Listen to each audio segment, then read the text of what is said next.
பிதாவாகிய தேவனையும் ஆண்டவர் இயேசுவையும் அறிகிற அறிவினாலே கிருபையும் சமாதானமும் பெருகுவதாக.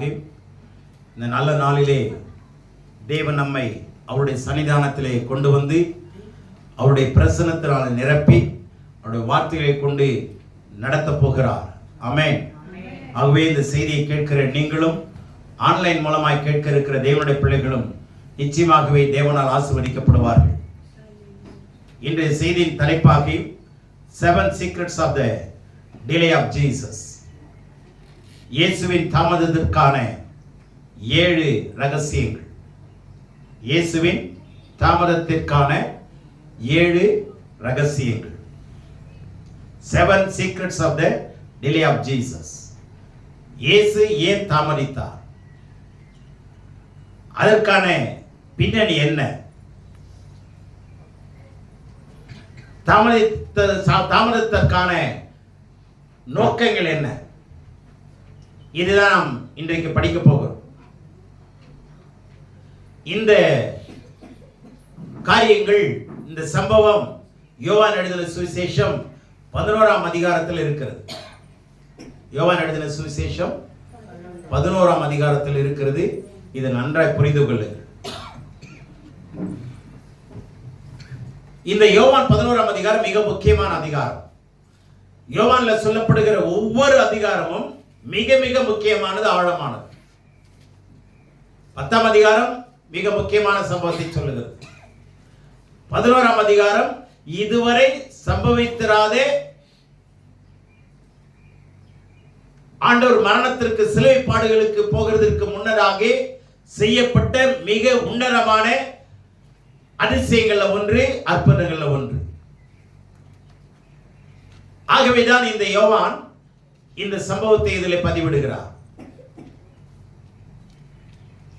ஆண்டவர் இயேசு இந்த சம்பவம் நடப்பதற்கு அல்லது நடக்கும் பொழுது பெத்தாபரா என்கிற இடத்திலே அவர் தங்கி இருந்தார் என்று யோவான் 10ஆம் அதிகாரம் 40ஆம் வசனம் சொல்லுகிறது. ஆனால் அந்த இடத்துல பெத்தாபெராங்கிற வார்த்தை இல்லை. இது எங்க இருக்குன்னா யோவான் 1ஆம் அதிகாரம் 28ஆம் வசனத்தில் இருக்கு.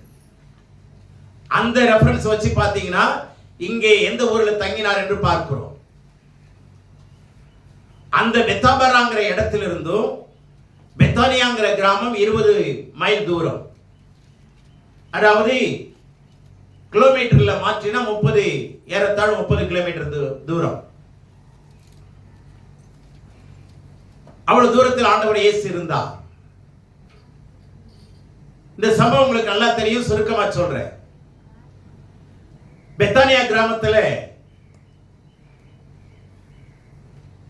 இந்த மரியாள், மார்த்தாள், லாசரு 3 பிள்ளைகள் இருக்கிற ஒரு குடும்பம். பெற்றோர்களை பற்றி எந்த ஒரு தகவல்களும் கொடுக்கப்படவில்லை.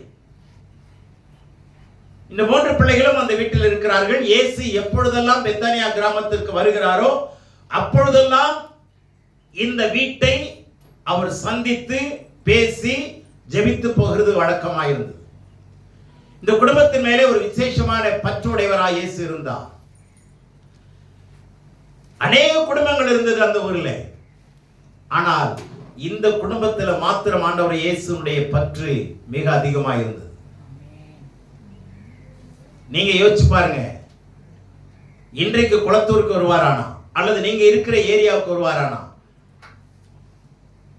முன்னுரிமை கொடுத்து உங்க வீட்டுக்கு இயேசு வருவாரா? அந்த தகுதி நம்மகிட்ட இருக்கா அப்படிங்கறது யோசிங்க. அந்த தகுதியை அவ எப்படிங்க அடைஞ்சா?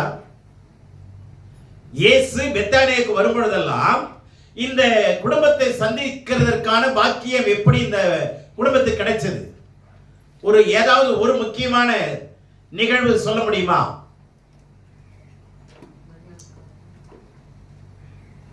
அப்படி என்ன ஒரு விசேஷமான விஷயத்தை இந்த வீட்டார் செஞ்சுட்டாங்க, இந்த பிள்ளைங்க செஞ்சுட்டாங்கன்னா அதுல 2ஆவது வசனத்திலே நீங்க பார்க்கலாம். மரியாள் விலையேற பெற்ற தைலத்தை எடுத்து அவருடைய பாதங்களில் ஊற்றி தலைமயிரால் துடைத்தார். அழகா ரெஃபரன்ஸ் கொடுக்குது. கர்த்தருக்கு பரிமள தைலம் பூசி. 2ஆம் வசனத்தை வாசிங்க. கர்த்தருக்கு பரிமள தைலம் பூசி தன் தலைமயிரால் அவருடைய பாதங்களை துடைத்தவர் அந்த மரியாளே. அவருடைய சகோதரனாகிய லாசரு வியாதியாயிருந்தார். கவனிங்க, என்ன அற்புதமான ஒரு விஷயங்க. நீங்க கலாச்சார அடிப்படையில் பார்த்தீங்கன்னா, அந்த நாட்களில் பெண்களை கட்டி கொடுக்கும் போது, திருமணம் செய்து வைக்கும் போது கொடுக்கப்படுகிற பரிவர்த்தனங்கள் அல்லது டவுரி என்ன தெரியுமா?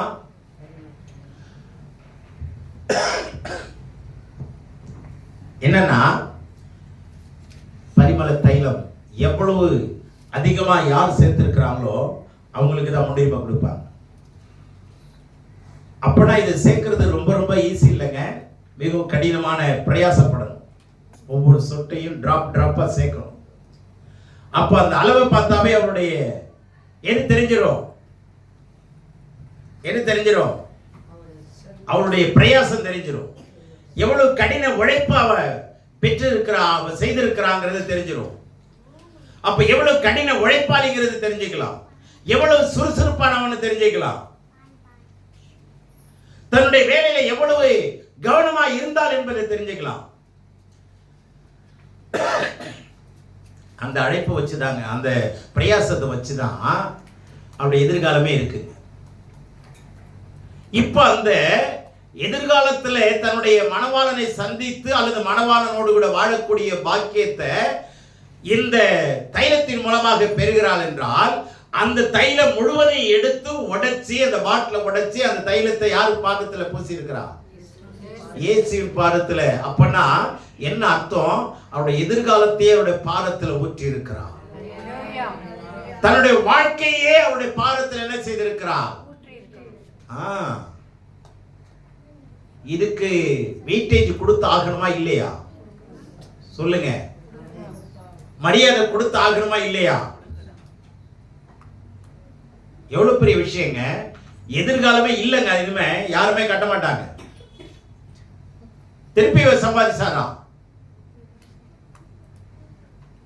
இல்லையா? ஆனா அந்த தன்னுடைய எதிர்காலம் முழுவதும் இனிமே எனக்கு கர்த்தர் பார்த்துக் கொள்வார். இப்படி விசேஷமான ஒரு மிகப்பெரிய தியாகத்தை செய்தவர், தியாகச்சம்மர். ஒரு டிராப் கேட்டா ஐயோ தரமாட்டேன்னு சொல்லுவாங்க. ஏன்னா இது எதுக்கு? திருமண பந்தத்தோட இணைஞ்சது, கொடுக்க முடியாதுன்னு சொல்லிடுவாங்க. ஆனா கடைசி சொட்டு டிராப்பையும் கடவுள் கொடுத்தது போல இயேசு தன்னுடைய கடைசி சொட்டு ரத்தத்தை சிந்தினார். அவளும் அவருடைய விலையேற பெற்ற கடைசி சொட்டு தைலத்தினுடைய மேன்மையை கொடுத்தார். கடைசி the last drop of the ointment. ஆமென். விலையேற பெற்றதுங்க அது. அந்த கடைசி சொட்டு தைலத்தையும் கொடுத்தா பாருங்க. இயேசு எதை கொடுத்தாரு? கடைசி சொட்டு ரத்தத்தையும் கொடுத்தார். ரெண்டு எவ்வளவு மெச்சா இருப்பாருங்க.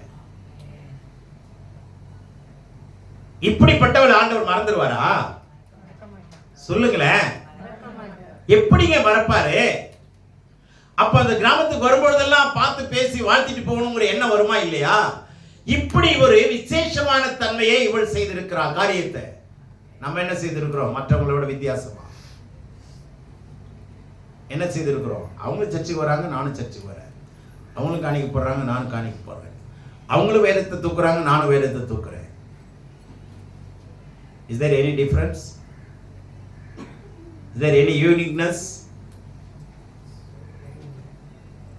ஏதாவது தனித்தன்மை இருக்கா? இல்லையே. அதனாலதான் இயேசு வீட்டுக்கு போனார். ஆமென். சரி, இப்போ 7 விஷயத்தை நான் ரொம்ப வேகமா உங்களுக்கு சொல்ல விரும்புறேன், கவனிங்க. முதலாவதாக இந்த 2வது வசனத்துல யார மென்ஷன் பண்றாரு? அவருடைய சகோதரனை. எப்படி இருக்கிறான்? வியாதியா இருக்கிறான் அப்படின்னு ஆள் அனுப்புறாங்க. இந்த ஆளு இந்த 20 மைல் தூரம் நடக்கணும் இல்லையா? நடக்கணுமா இல்லையா? வேத அளவின்படி இஸ்ரவேல் ஜனங்கள் பிரயாணப்பட்டு நடக்கிற தூரம் ஒரு நாள் பிரயாண தூரம்னு சொல்லுவாங்க. ஒரு நாள் பிரயாண தூரம் 20 மைல். ஒரு நாள்ல நடக்கணும்னா எவ்வளவு நடப்பாங்களாம்? இப்ப கிலோமீட்டர்ல 30 கிலோமீட்டர் ஒரு நாள்ல நடக்கிற தூரம். இப்போ ஒரு ஆளு, அனுப்பப்பட்ட ஆளு ஒரு நாள் வந்து சேர்றதுக்கு 30 கிலோமீட்டர் ஆகுதா? அப்ப ஒரு நாள்ல வந்து சேர்ந்து இயேசுவை பார்க்கிறாரா? இயேசு சொல்றாரு, ஆண்டவரே நீர் சிநேகிக்கிறவன் வியாதியா இருக்கிறான். சொன்ன உடனே இவன் திரும்பி போறான்.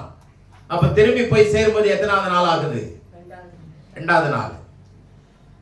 3வது நாள் ஆண்டவர் மறுபடியும் தாமதிக்கிறார். 3 நாள் ஆயிடுச்சா?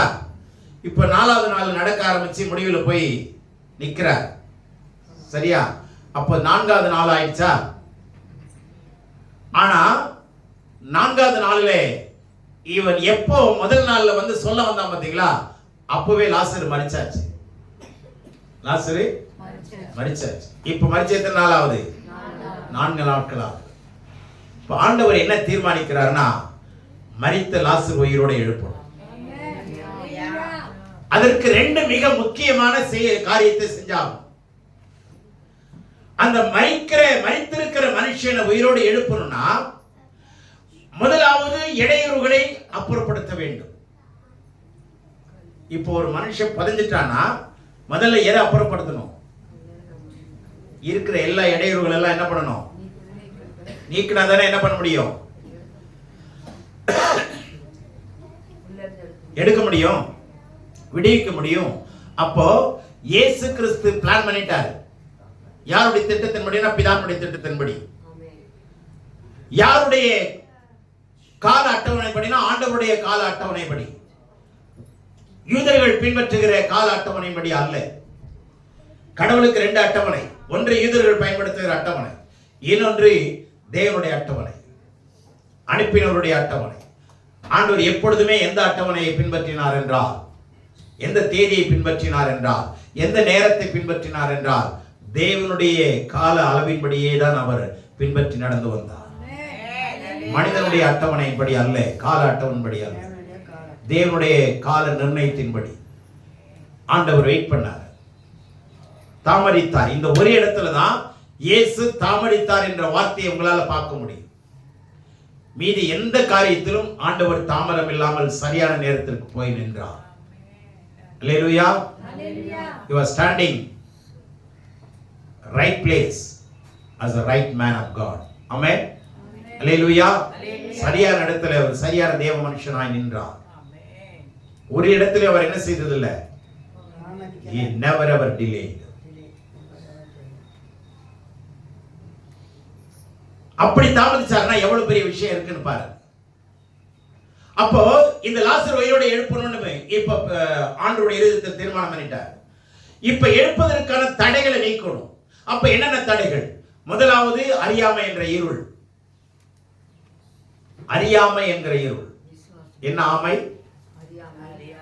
ஆமா, உலகத்துல சொல்லுவாங்க அமீனா பூந்த வீடும் ஆமை பூந்த வீடும் விளங்காதும்பா. அமீனா யாரு? கோர்ட்ல இருந்து நோட்டீஸை எடுத்துட்டு வந்து, சப்தி பண்ற நோட்டீஸை எடுத்துட்டு வந்து வீட்டில் ஒட்டிட்டு போயிடுவான். சப்தி பண்ற வீட்டை ஒட்டிட்டு போன பிற்பாடு அந்த வீடு விளங்குமா? வீட்டில் இருக்கிறவங்க தான் விலகணும். வீட்டில் இருக்கிறவங்க தான் வீட்டை விட்டுட்டு விலகணும். அதனால தான் விளங்காது. அதே மாதிரி ஆமை போந்த வீடும் விளங்காதுன்னு சொல்றாங்க. அது எப்படின்னு நமக்கு தெரியாது. ஆனா கவனிங்க, இந்த அறியாமைங்கிறது இருக்கு பாருங்க, பொறாமை, அறியாமை, இந்த ஆமையெல்லாம் இருக்கக்கூடாது. ஆமை வந்தா கூட கவலை இல்லைங்க. எங்க நாய் வருது, எலி வருது, சுண்டலி வீட்டுக்குள்ள இருக்குது, மூஞ்சலி வீட்டுக்குள்ள இருக்குது, பெருச்சாலி வீட்டுக்குள்ள வந்துட்டு விசிட் பண்ணிட்டு வெளியே ஓடுது. இதெல்லாம் அது ஒரு ஆமை கூட வந்துட்டு போட்டுவேன் என்ன இப்போ. ஆனா எந்த ஆமை வரக்கூடாது? அடுத்தது அறியாமை. இது மிகப்பெரிய இருளுங்க. எதை குறித்த அறியாமைனா இயேசுவை குறித்த அறியாமை. இவர் யாரு? இவர் எப்படிப்பட்டவர்? இவரை சந்திக்கணும், இவரை சந்திக்க நாம முந்திக்கணும். சந்திக்கிறவங்க என்ன பண்ணணும்? சகேவு கவனிங்க, அவன் முந்தி ஓடி. தேவனுடைய பிள்ளைகளை நீங்க கடவுளை சந்திக்கணும்னா நீங்க முந்திக்கணும். இதனாலதான் யாக்கோபு பிந்தி தனித்திருந்து முந்தி சந்தித்தான். அதுல என்ன அழகான வார்த்தை இருக்கு தெரியுமா? யாக்கோபு பிந்தி தனித்திருந்தான். ஏன் பதுங்குறான்? எதுக்கு? பாயறதுக்கு. பிந்தி தனித்திருந்து முந்தி தேவனை சந்தித்த மனிதன். அல்லேலூயா. ஆகவே அவனை சந்தியில வைக்காம ஆண்டவர் பந்தியில வச்சார். அவன் சொல்ல தகுதி என்ன இருக்கு? கர்த்தர் எனக்கு ஒரு பந்தியை ஆயத்தப்படுத்தி என் தலை எண்ணெயால் அபிஷேகம் பண்ணுகிறார், என் பாத்திரம் நிரம்பி வழிகிறது. தேவனை சந்திக்கணும்னா நீங்க முந்திக்கணுங்க. ஆண்டவருடைய வல்லமையை நீங்க பெறணும்னா முந்திக் கொள்ளுங்கள். நேரத்துல முந்திக் கொள்ளுங்கள். அந்த சாக்கியத்துல முந்திக் கொள்ளுங்கள். அந்த பாக்கியத்தை அடைவதற்கு முந்திக் கொள்ளுங்கள். மற்றதெல்லாம் பிந்தி தள்ளுங்கள். அப்பொழுது ஆண்டவருடைய வார்த்தை தந்தி போல உங்களுக்கு வரும். ஆமென். முந்தி வருகிறவர்களுக்கு ஆண்டவருடைய வார்த்தை தந்தி போல வரும். ஆனால் ஒன்று சொல்றேன், தொந்தியை வைத்திருக்கிறவர்கள் முந்தியும் வர முடியாது, பந்தியிலையும் வர முடியாது. தேவனுடைய பிள்ளைகளே, கர்த்தர் உங்களை ஆசீர்வதிக்கணும்னா முந்திக் கொள்ளுங்கள். இன்னைக்கு எத்தனை அட்வர்டைஸ்மெண்ட்டுங்க, 50% ஆஃபர், 90% ஆஃபர். ஜனங்க அங்க அலமோதும் பாருங்க. ஆண்டவர் தன்னையே 100% ஆஃபரா கொடுத்தாரு. தன்னையே ஆண்டவர் நமக்காக அர்ப்பணித்தார். அவரை பார்க்கிறதுக்கு நம்ம என்ன பண்றது இல்ல, முந்திக்க விரும்புறது இல்லை. முந்தியவள் பாதங்களை, ஆண்டவரை இயேசுனுடைய பாதங்களை கழுவினவள். ஆண்டவர் பார்த்தாரு, இந்த வீட்டுல என்ன நடந்தாலும் தேவநாமம் மையப்படும். ரெண்டு விஷயத்துக்காக ஆண்டவர் இயேசு பிரயாசப்படுறாருங்க. ரெண்டு விஷயத்துக்காக. நல்ல கவனிங்க, பேசாதீங்க, நல்ல கவனிங்க. 11ஆம் அதிகாரத்துல ரெண்டு மிக முக்கியமான விஷயத்தை வெளிப்படுத்துறாரு. ஒண்ணு, தேவன நாமம் மையப்படணும். இரண்டாவது, விசுவாசம் கட்டி எழுப்பப்பட வேண்டும். இந்த ரெண்டு விஷயத்துக்காக தான் இந்த 11ஆம் அதிகாரத்துல பல விஷயங்களை நாம கவனிக்க முடியும். ஆகவே முதலாவது தடை அறியாமை. நீதிமொழி 9:6 சொல்றாரு, பேரமை விட்டு விலகுங்கள், அப்பொழுது வாழ்வீர்கள். Depart from the ignorance, then you shall live. Depart from the ignorance. அறியாமை விட்டு விலகு. அது மிகப்பெரிய இருள், மிகப்பெரிய அந்தகாரம். உன்னால தடுமாறாம நடக்கணும்னா அறியாமை விட்டு வெளியே வந்து, எனக்கு இது தெரியாதுன்னு சொல்லாரு, எனக்கு இது புரியாதுன்னு சொல்லாரு. புரிகிற வரைக்கும் பிரயாசப்படு, தெரிகிற வரைக்கும் ஓடு. ஆமென். தேடுங்கள், கண்டடைவீர்கள். கேளுங்கள், கொடுக்கப்படும். கேளு, எது வரைக்கும்? கொடுக்கிற வரைக்கும் கேளு. தட்டிட்டே இரு, கண்டிப்பா கதவு உனக்கு திறக்கும். ஆமென். பிரயாசப்படு, முயற்சி எடு. அறியாமை இருள் விலகணும் முதல்ல. அப்பதான் உங்களுக்குள்ள இருக்கிற ஆசீர்வாதம் வெளியே வரும். உங்க வீட்டுல மறைஞ்சு இருக்கிற ஆசீர்வாதம் வெளியே வரும். அறியாமைங்கிற இருள் இருந்ததுன்னா சாபத்தை வீட்டுக்கு கொண்டு வரும். முன்னோருடைய சாபங்கள், உங்களுடைய கர்மத்தின் சாபங்கள், இது எல்லாமே வீட்டுக்குள்ள வரும். அறியாமைங்கிற இருளை முதல்ல போக்குங்க. நேரத்தை எடுங்க, காலத்தை பிரயோஜனப்படுத்துங்க. கர்த்தர் சமூகத்தில் உட்காருங்க, அவர் வார்த்தையை கேளுங்க. அவன் வார்த்தையை கேட்கிறான். அவனோட வார்த்தையில தான் ஜீவன் இருக்கு, அவனோட வார்த்தையில தான் வல்லமை இருக்கு. தயவுசெய்து யாரும் சோர்ந்து போய் உட்கார்ந்து இருக்காதீங்க, உற்சாகமா கேளுங்க. பக்கத்துல தட்டி உற்சாகமா கேட்க சொல்லுங்க. சோர்ந்து போய் உட்கார்ந்து இருக்காதீங்க.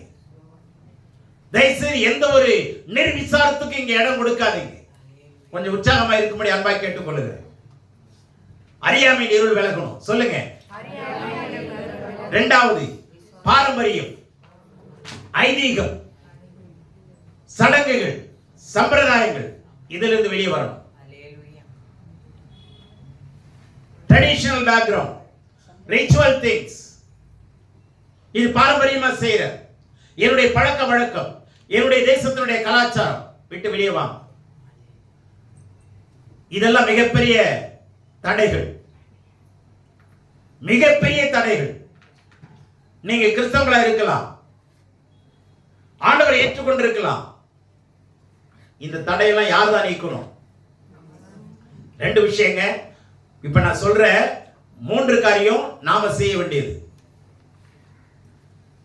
பிறகு தேவனை நாம மகிமைப்படுவதற்கான காரியங்களை 4 காரியத்தை கடவுள் செய்வார்.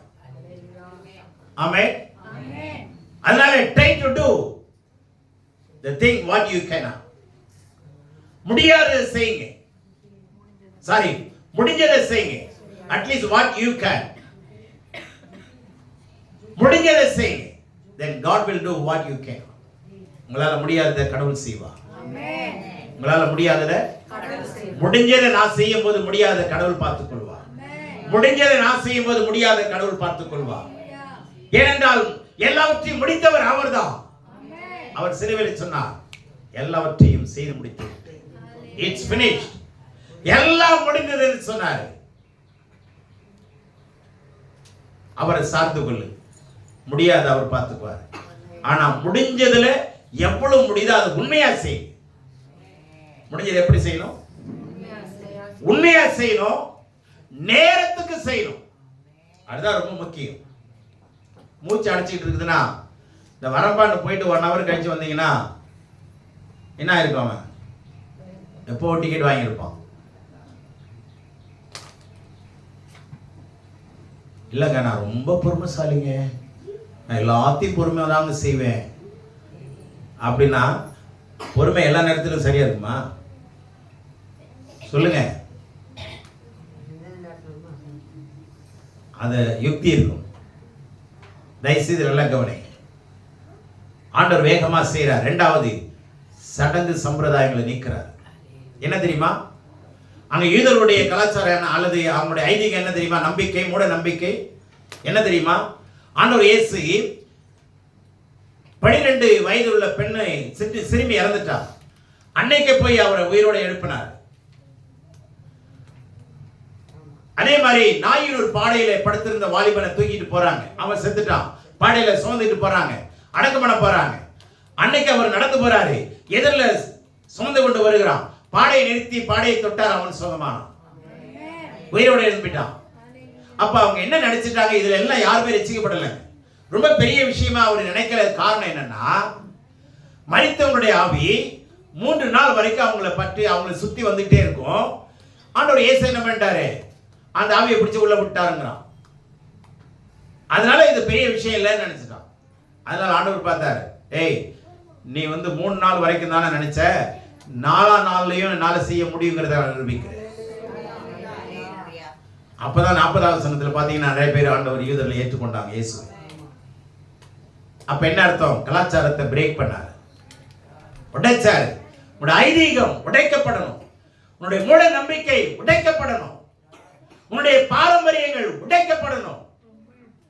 இல்லைன்னா இதுவே மிகப்பெரிய ஒரு தடைக்கல்லா வந்து நிற்கும். ஆண்டவர் அற்புதம் செய்ய இன்றைக்கு அவர் உயிரோடு இருக்கிறார். அந்த அற்புதத்தை பெற்றுக்கணும்னா நீங்க ஏற்றுக்கொள்ளணும், உங்களுக்கு கிடைக்கணும். அப்படின்னா உங்களுடைய ஐதீக எண்ணங்களை என்ன பண்ணணும்? சுக்குநூறா உடைச்சு போடுங்க. மத ரீதியான ஐதீகங்கள், கலாச்சார ரீதியான ஐதீகங்கள் எப்படிப்பட்ட பாரம்பரியமா இருக்கலாம். வேதத்துக்கு ஒவ்வாறு எந்த ஒன்றும் உங்களுக்கு இருந்ததுன்னா அதுதான் மிகப்பெரிய பாரக்கற்களா இருக்கும். மிகப்பெரிய காலையில் வேலைக்கு போகும்போது யாராவது விதவை வந்துட்டாங்கன்னா திரும்பி போயிட்டு காலில் தண்ணி ஊத்திக்கிட்டு வருவாங்க, தண்ணி குடிச்சிட்டு வருவாங்க. ஆமா, தண்ணி குடிச்சிட்டு வருவாங்க. பாத்திரக்கூடாதுங்க யார. அதே ஓப்பனா இருந்தா என்ன பண்ணுவ? சொல்லுங்க. எந்த அளவுக்கு மனிதன் புண்படுத்தப்படுகிற இடம் தெரியுமா? எல்லாரும் வாழ்த்து வருவாங்க, அவங்கள முன்னாடி அனுப்ப மாட்டாங்க. டேய், நீ போவாத, என்ன பண்ணாத. புண்படுத்துது, சத்திய ஜனங்களை பண்படுத்துது. அவங்கள தான் முதல்ல நான் டெய்லி வேலைக்கு போகும்போது அவங்கள தான் முதல்ல பார்த்துட்டு எப்படிமா இருக்கிறீங்கன்னு கேட்டு போவேன். இன்னைக்கு அவங்க சொல்லுவாங்க, நீங்கள் வரும்போதெல்லாம் எனக்கு ரொம்ப சந்தோஷமா இருக்கீங்க அப்படிமா. என்னை விசாரிச்சுட்டு போகிறது நீங்கள் ஒருத்தர் தான். நான் உள்ளே போயிருமோன்னு நினச்சேன், ஆனால் நீங்கள் என்கிட்ட பேசுகிறத பார்த்தா நான் உள்ளே போகலவையா. நீங்கள் பேசுகிறது எனக்கு ரொம்ப சந்தோஷம். ஐதீகங்கள் உடைக்கப்படணும். அது கிறிஸ்தவ ஐதீகங்கள். அதுக்குள்ள அதுதான் ரொம்ப மோசம். கிறிஸ்தவனாக இருந்துக்கிட்டு கிறிஸ்தவ உலகத்திலேயே பாரம்பரியமா வாழ்றது, சடங்குகளை வச்சுக்கிறது, இதை செய்யக்கூடாது அதை செய்யக்கூடாது, நாள் பார்க்கிறது, நேரம் பார்க்கிறது. நல்லா கவனிங்க, சடங்குகள் சம்பிரதாயங்கள்லாம் ஒழிக்கப்பட வேண்டும். அதனாலதான் இந்தியாவில் மிகப்பெரிய ஒரு புரட்சி வீரன் யாருன்னா பெரியார் அவர்கள், தந்தை பெரியார் அவர்கள். அவர் இல்லைன்னா இந்தியாவை என்னைக்கோ என்ன பண்ணியிருப்பாங்க. அவங்களெல்லாம் கடவுள் எழுப்பின மிகப்பெரிய பிரசாத். ஆமென். மிகப்பெரியவர்கள். தயவுசெய்து நல்லா புரிந்து கொள்ளுங்க. மூன்றாவதாக, நேரம் இல்லை, மூன்றாவதாக அவிசுவாசம். ஆண்டவர் சொல்றாரு, நான் உயிரோடு எழுப்ப போறேன்றாரு. நம்பால சொல்றதை கேளுங்களேன். 16ஆம் வசனம் படிங்க. அப்பொழுது தித்துமு என்னப்பட்ட தோமா மற்ற சீஷர்களை நோக்கி, அவரோடு கூட மரிக்கும்படி நாமும் போவோம் வாருங்கள் என்றார். அவரோடு கூட மரிக்கும்படி நாமளும் போவோம். எவ்வளவு உற்சாகமான மனுஷன் படுபாவி. அவர் உயிரோட எழுப்போன்னு போராடிட்டு கிடக்கிறாரு. நம்பால என்ன சொல்றான், வாங்க ஏய் சீஷர்களே எல்லாரும் வாங்க, நாம அவரோட கூட போய் சேர்ந்து என்ன பண்ணுவான். என்ன ஒரு வைராக்கியங்க, என்ன விசுவாசம், என்ன எழுச்சி. அவரு எழுப்புறதுக்கு பாடுபட்டா இவன் அமுக்கிறதுக்கு பாடுபடுறான். வாங்கடா சேர்ந்து எல்லாரும் செத்துருவோம். எவ்வளவு பெரிய விசுவாச வீரர் எல்லாம் ஆண்டவர் வச்சிருந்தாரு பாருங்க. அவ்வளவு பெரிய விசுவாச வீரர்களையும் வச்சு செஞ்சார் பாருங்க அற்புதத்தை. ஆமென். ஏன்னா அவர் தேவகுமார். ஆக நல்லா கவனிங்க, அறியாமைங்கிற இருள் முதல்ல விலகணும் நம்ம வாழ்க்கையில. இரண்டாவது, சடங்குகள் சம்பிரதாயங்கள். அது கிறிஸ்தவ சடங்கா இருந்தால் என்ன பண்ணக்கூடாது, வெள்ளிக்கிழமை கடன் கொடுக்க கூடாதுங்க, செல்வம் குறைஞ்சிடும். பேங்க்காரன் வெள்ளிக்கிழமை கொடுத்தா என்ன பண்ணுவாங்க, அப்ப போய் வாங்கிக்கிறோம்ல. கவனிங்க, எல்லா சடங்குகள்லாம் தயவுசெய்து என்னென்ன வீட்டில் சடங்கு சம்பிரதாயம் எல்லாம் மாத்துங்க. கடவுள் எல்லாவற்றை விட பெரியவர். சடங்குகள் சம்பிரதாயங்கள் பாரம்பரியங்கள் மனிதனால் ஏற்படுத்தப்பட்டது. சத்தியம் ஒன்று பரலோகத்திலிருந்து தேவனால் கொடுக்கப்பட்டது. அல்லேலூயா சொல்வீங்களா? அது தேவனிடத்திலிருந்து வந்தது, பரத்திலிருந்து இறங்கி வந்த சொத்துங்க. மிகப்பெரிய பொக்கிஷம். இதை ஏற்றுக்கொள்றதுக்கு இரண்டாவது ஐதீகத்தை ஒழிக்கணும், மூட நம்பிக்கையில ஒழிக்கணும், மத சடங்குகளை ஒழிக்கணும், நேரம் பார்க்கறது, காலம் பார்க்கறது, நல்ல நேரம் கெட்ட நேரம், யமகண்டம், அப்புறம் என்ன ராவு காலம். இது எல்லாம் எந்த காலமும் ராவு காலம். எப்ப விசுவாசிக்கல அதுதாங்க ராவு காலம். நல்ல நம் நம்பிக்கையெல்லாம் ஒழிக்கப்படணும். கடவுள் மேல நம்பிக்கை வைங்க. மூணாவதாக அவிசுவாசம், சந்தேகம். இதை என்ன பண்ணணும், இது மூணு நம்முடைய வேலைங்க. நாலாவது சொல்றேன், வேகமா சொல்றேன். 15ஆம் வசனத்துல, நான் அங்கே இராததினால் நீங்கள் விசுவாசம் உள்ளவர்களாகிறதற்கு ஏது உண்டென்று உங்கள் நிமித்தம் சந்தோஷப்படுகிறேன். இப்பொழுது நான் அங்கே இராததினால் நீங்கள் விசுவாசம் ஆகிறதற்கு ஏது உண்டென்று உங்கள் நிமித்தம் சந்தோஷப்படுகிறேன். ஆண்டவர் இயேசு இந்த ஒரே அதிகாரத்துல 15ஆம் வசனத்துல சந்தோஷப்படுறாரு, 35ஆம் வசனத்துல அழுகுறாரு. எவ்வளவு பெரிய ஆளு அழ வச்சாங்க பாருங்க. நம்ம இயேசு ஒரு பக்கம் சந்தோஷப்படுறாரு, இன்னொரு பக்கம் அழுகிறாரு. இந்த மாதிரி அழுகிறதும் சந்தோஷப்படுறதும் வேதத்துல இந்த ஒரு இடத்துல தாங்க இருக்கு. ஏன் சந்தோஷப்படுறாருன்னா, லாசரு இறந்ததுனால சந்தோஷப்படல, அல்லது இந்த ஸ்திரீகள் துக்கப்படுறதுனால சந்தோஷப்படல, அல்லது இந்த லாசருவுக்கு இவ்வளவு பெரிய ஜனத்திரலாம், இவ்வளவு பெரிய கூட்டமா, ஏங்கப்பா ஒரு பெரிய தலைவனுக்கு வர மாதிரி இருக்குதே, இவ்வளவு பெரிய கூட்டம் அப்படின்னு பார்த்து சந்தோஷப்படல. எதுக்காக சந்தோஷப்படுறாருன்னா, விசுவாசம், அதாவது சீஷர்கள் விசுவாசம் அடையணுங்கிறதுக்காக தான் டிலே பண்ணார். சீஷர்கள் என்ன அடையணும்? இவங்க விசுவாசம் இல்லாத மாறுபாடுள்ள சந்ததியா இருக்கிறாங்க. நல்லா கவனிங்க. ஆண்டவர் விரும்புறது எதுன்னா, நீங்களும் நானும் என்னவா இருக்கிறோம்னு, விசுவாசம் உள்ளவர்களா இருக்கிறோம்னு நீங்களும் நானும் பிரயாசப்படணும்னு ஆண்டவர் விரும்புறார். நீங்க வரமுள்ளவர்களா இருப்பதை விட விசுவாசம் உள்ளவர்களா இருங்கள். வரமுள்ளவர்கள் தோற்று போவார்கள், ஆனால் விசுவாசம் உள்ளவர்கள் ஒரு காலம் தோற்று போக முடியாது. நீங்க நிறைய வரமுள்ளவர்கள் இருக்கிறாங்க, ஆனா உங்களுக்கு விசுவாசம் கிடையாதுங்க. நீங்க கேட்கலாம், ஏன் விசுவாசம் உள்ளவர்களுக்கு வரங்கள் செயல்படுதுன்னா அது தனி ட்ராக், அது அப்புறம் பேசுறேன். புரிந்து கொள்ளுங்கள். உங்களுக்கு வரம் இருக்கலாம், ஆனா விசுவாசம் என்பது மிகப்பெரிய ஒரு அடிப்படை சத்தியங்க. அல்லேலூயா. அதனால ஆண்டவர் நம்ம இடத்துல எதை எதிர்பார்க்கிறார்னா விசுவாசத்தை எதிர்பார்க்கிறார். அன்றாடம் விசுவாசத்துல வாழணும். டெய்லி மூச்சுல வாழ்றோமா? எதுல வாழ்றாங்க? டெய்லி மூச்சு விட்டுட்டு தானே இருக்கிறோம். சரி, இன்னைக்கு ஒரு நாள் ரெஸ்ட் எடுத்துக்கலாம், நாளைக்கு மூச்சு விடலான்னு சொல்லுங்களேன், ஜனங்க கூடிரும். அப்புறம் பிபி தான். தொடர்ந்து எப்படிங்க காத்துல வாழ முடியுது? அது மாதிரி தொடர்ந்து ஒரு விசுவாசத்துல வாழ முடியும். விசுவாசத்துல என்ன பண்ண முடியும்? அதுக்குள்ளதான் தெய்வீக சுவாசமே இருக்கு. விசுவாசத்துக்குள்ளதான் சுவாசமே இதுக்குள்ளதான் இருக்கு. வி எடுத்துட்டீங்கன்னா சுவாசம் இருக்குதா? அப்ப தெய்வீக சுவாசமே எதுலதான் இருக்கு? விசுவாசத்துல தான் இருக்கு. அப்ப டெய்லி அன்றாடம் நீங்க எதுலதான் வாழ கத்துக்கணும்? விசுவாசத்துல வாழ கத்துக்குங்க. உங்க திறமையில வாழ பார்க்காதீங்க, உங்களுடைய பலத்துல வாழ பார்க்காதீங்க, உங்களுடைய பக்தியில வாழ பார்க்காதீங்க, உங்களுடைய சக்தியில வாழ பார்க்காதீங்க. தேவனுடைய வசனத்துல வாழ பாருங்க. விசுவாசத்துல வாழ்கிறதும் வசனத்துல வாழ்கிறது ரெண்டு ஒண்ணு. ஆமென். ஆகவே விசுவாசிகளா இருக்கும்படி தேவன் எதிர்பார்க்கிறார். நீங்க கிறிஸ்தவர்களா இருக்கும்படி அல்ல, விசுவாசம் உள்ள கிறிஸ்தவர்களா இருக்கும்படி தேவன் எதிர்பார்க்கிறார். சொல்லுங்க. ஆமா, விசுவாசம் உள்ள கிறிஸ்தவர்களா இருக்கும்படி தேவன் எதிர்பார்க்கிறார். இரண்டாவதாக இவர் தாமதித்ததுக்கான காரணம் தேவ நாமத்தை மையப்படுத்தும்.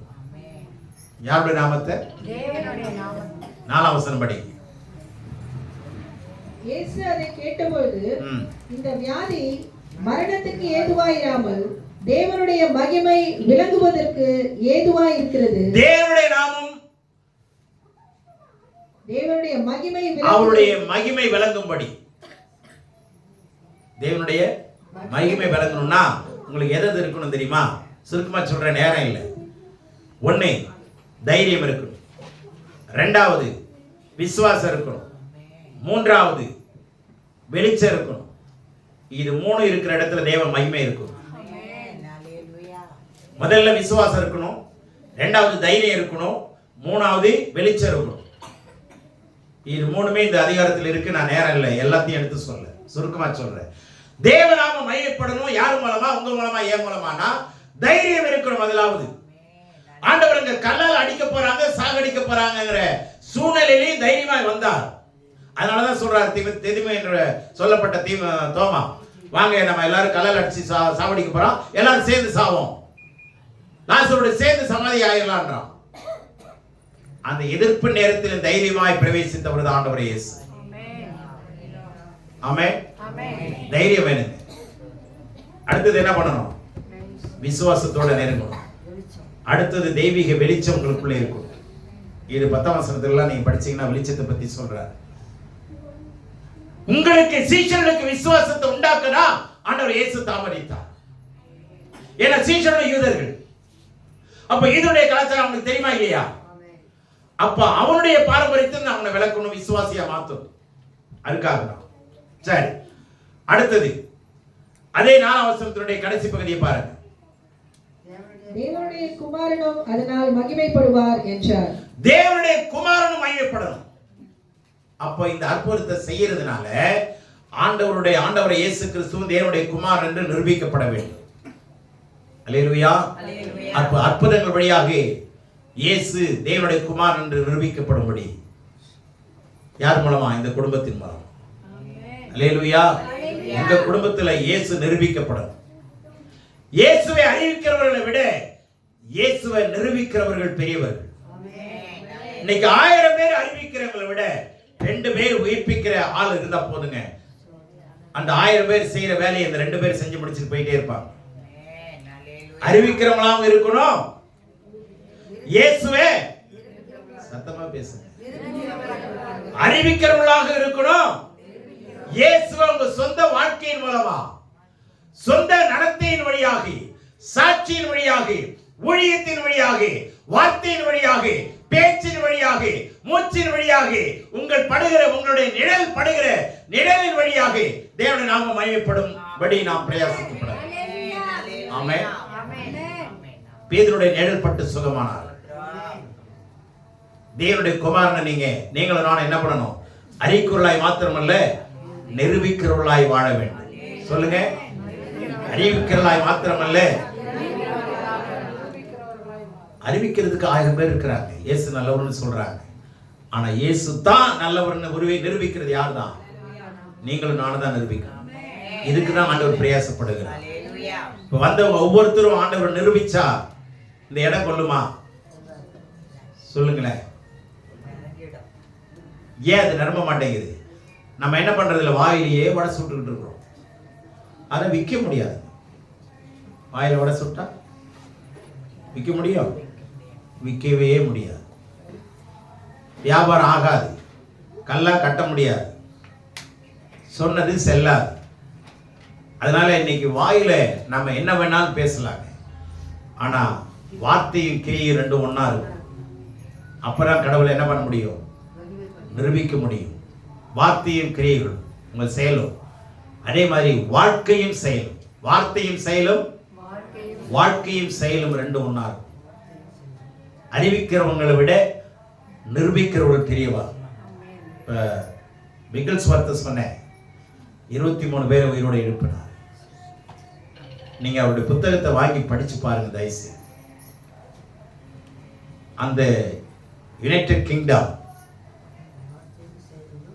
அந்த இங்கிலாந்து தேசம் அதிர்ந்து போனது. நான் அவருடைய சரித்திரத்தை வாசி ஒவ்வொரு வரியா நான் ரசிச்சு படிச்சுட்டே இருந்தேன். ஆண்டவரே, இப்படி நாங்களும் உயிர்ப்பிக்க வேண்டும். அல்லேலூயா.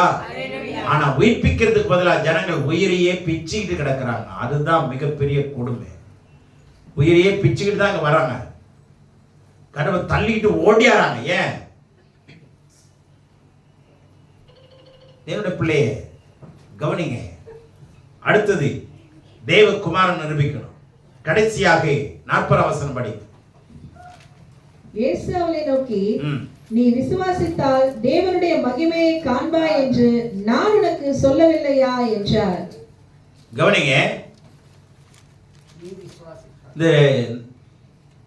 தேவனுடைய நாமத்தின் மகிமையை பத்தி இந்த 2 வசனம் சொல்லுது. 4 வசனமும் 40 வசனம். 2 இடத்துல சொல்றாரு, நான் மகிமை தேவனுடைய நாமம் மகிமைப்படணும். அதுக்கு தான் நான் வந்திருக்கிறேன். உங்க வாழ்க்கையில இயேசு எதுக்கு வந்திருக்கிறாரு? அவருடைய நாமம் மகிமைப்பட. உங்க பேர் பிரஸ்தாபத்துக்காக இல்ல. உங்க ஆசீர்வாதத்தை வச்சு நீங்க விசுவாசின்னு எடப்படாதீங்க. Don't measure your faith based upon your blessings. உங்களுக்கு இருக்கிற ஆசீர்வாதத்தை வச்சு உங்க விசுவாசத்தை எடப்படாதீங்க. உலகத்தானுக்கு ஆசீர்வாதம் இருக்கு. Faith is something different, precious. விசுவாசம் முற்றிலும் வித்தியாசமானது, வினோதமானது. நான் நல்லா இருக்கிறேன், எனக்கு எல்லா வசதியும் இருக்கு, அதனால விசுவாசின்னு சொல்லாதீங்க. அவங்க அறியாதவர்கள். தேவனுடைய பிள்ளைகளே, உங்களுடைய வாழ்க்கையின் தரத்தை வச்சு விசுவாசத்தை அளவிடாது. விசுவாசின் தரத்தை வச்சு வாழ்க்கையை பாருங்க. ஆமென். அல்லேலூயா. விசுவாசம் நமக்கு முக்கியம். ஆகவே கடைசியாக யூதர்கள் அநேகர் ஆண்டவரிடத்தில் என்ன பண்ணாங்களா? விசுவாசம் வைத்தார்கள். படிங்க 45. அப்பொழுது மரியாளிடத்தில் வந்திருந்து இயேசு செய்தவைகளை கண்டவர்களாகிய யூதர்களில் அநேகர் அவரிடத்தில் விசுவாசம் உள்ளவர்களானார்கள். அநேகர் விசுவாசம் உள்ளவரானார்கள். இந்த இடத்துல தான் அதிக ஜனங்கள் ரட்சிக்கப்பட்டாங்க. அப்ப விசுவாசத்தை யார் இடத்துல எல்லாம் கட்டி எழுப்பினார்னா, முதலாவதாக சீஷரிடத்துல, இரண்டாவதாக சகோதரிகளிடத்துல, மரியாள் மார்த்தாள் இடத்துல, மூன்றாவதாக இந்த ரட்சிக்கப்படாத யூதரிடத்துல, மூன்று விதமான மக்கள் கூட்டத்துக்கு விசுவாசத்தை ஆண்டவர் கட்டி எழுப்பும்படிதான் அந்த அற்புதத்தை செய்கிறார். ஆண்டவர் விசுவாசத்தை கட்டி எழுப்ப அற்புதத்தை செய்யறாரு. ஆனா அற்புதம் பெற்ற உடனே விசுவாசத்தை விட்டுறாங்க. இன்னைக்கு விசுவாசத்தை தவறு. அற்புதத்தை ஆண்டவர் செய்யறாருன்னா எதுக்குன்னா நீங்க விசுவாசத்துல நிக்கணுங்கிறதுக்காக. அடுத்தது நம்ம அற்புதத்தை எதிர்பார்க்க கூடாது. நீங்களே அற்புதமா மாறிடணும். நீங்களே சொல்லுங்க நல்லா, உங்க நடையில, உங்க வார்த்தையில, பேச்சில, அன்பிலே, ஆவியிலே, உங்களுடைய கற்பிலே அந்த அற்புதம் விளங்கணும். இந்த சகோதரி பேசினா அந்த ஒரு வார்த்தையை போதுங்க, எனக்கு என் இருதயத்துல இன்னும் அந்த வார்த்தை சொல்லிட்டே இருக்குங்க. அவங்க கிட்ட ஏதோ ஒரு கிருபை மறைஞ்சு இருக்குங்க. அவங்க சொல்ற வார்த்தையில ஜீவன் இருக்கு.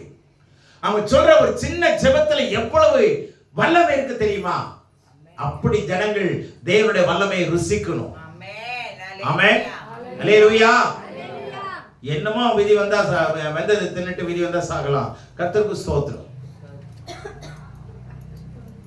ஆண்டவர் இப்படிப்பட்ட மக்கள் எல்லாம் ஆண்டவர் எதுவுமே செய்ய முடியாது, ரொம்ப வருத்தப்படுவார். இங்க ஆண்டவர் எதனால சந்தோஷப்பட்டார் தெரியுமா? எதனால அழுதார் தெரியுமா? இவ்வளவு தூரம் ட்ரை பண்ணி ஆண்டவர் பேசிட்டே வராரு. எல்லாரும் முட்டுக்கட்டை போட்டுக்கிட்டே வர்றாங்க, பிளாக் பண்ணிட்டே வர்றாங்க. இப்போ நாங்க இராததுனால சந்தோஷப்படுகிறேன்னா, எப்படி ஆகிலும் நான் உங்களுக்குள்ள விசுவாசத்தை என்ன பண்ண போறேன், இன்னைக்கு ஸ்ட்ரெங்தன் பண்ண போறேன். அதுக்காக நான் சந்தோஷப்படுறேன். ஒண்ணு. ரெண்டாவது, இவ்வளவு சொல்லியும் நீ முட்டுக்கட்டை போட்டுக்கிட்டே வர பத்தியா, இதை நினைச்சுதான் நான் அழுகுறேன்.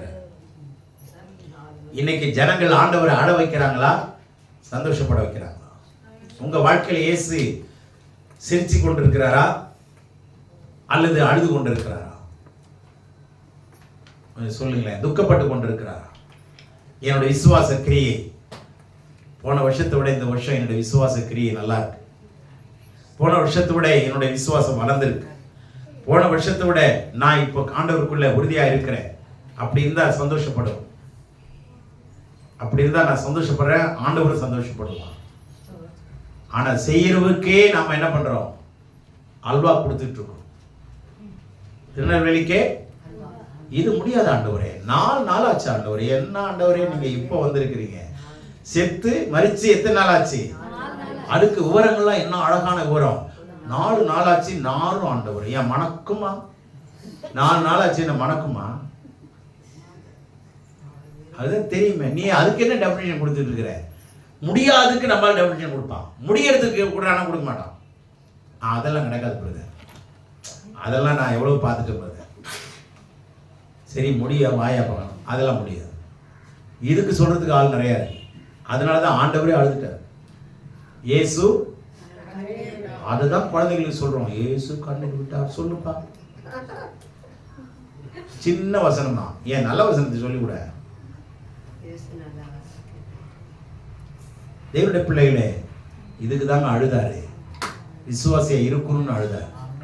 விசுவாசி நல்லா கவனிக்கிறா. இப்ப யாரா மாறணும்? நம்ம விசுவாசியா மாறணும். சொல்லுங்க, விசுவாசிக்கிற விசுவாசியா மாறணும்.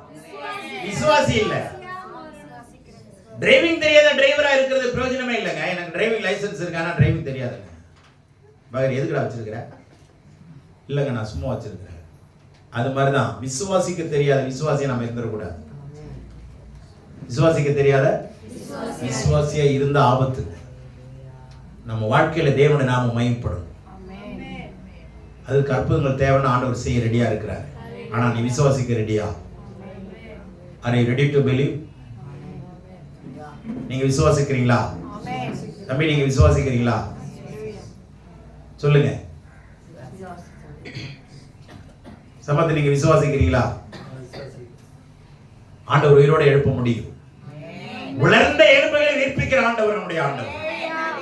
அந்த பிள்ளைகளை உயிர்ப்பிப்பது ரொம்ப சகஜங்க, ரொம்ப ஈஸிங்க, ரொம்ப எளிமையான விஷயம். ஆனா விசுவாசத்தை வளர்க்கணும்னு விரும்புறார். விசுவாசத்தை வளர்க்கணும்னு விரும்புறார். கர்த்தர் தாமே நம்மை ஆசீர்வதிப்பாராக. கர்த்தர் உங்களோடு இருந்து செய்யும் காரியம் பயங்கரமாய் இருப்பதாக. ஆமென்.